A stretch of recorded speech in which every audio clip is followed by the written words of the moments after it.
It's fun to see the contours, like the colors, and then you see it, and Yeah, and there will be a disconnect.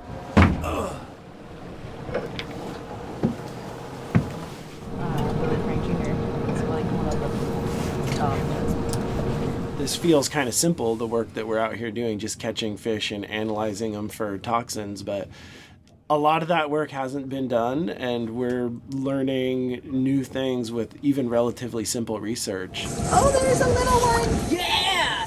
All right, is it There it is, it's a wiggler. Yep.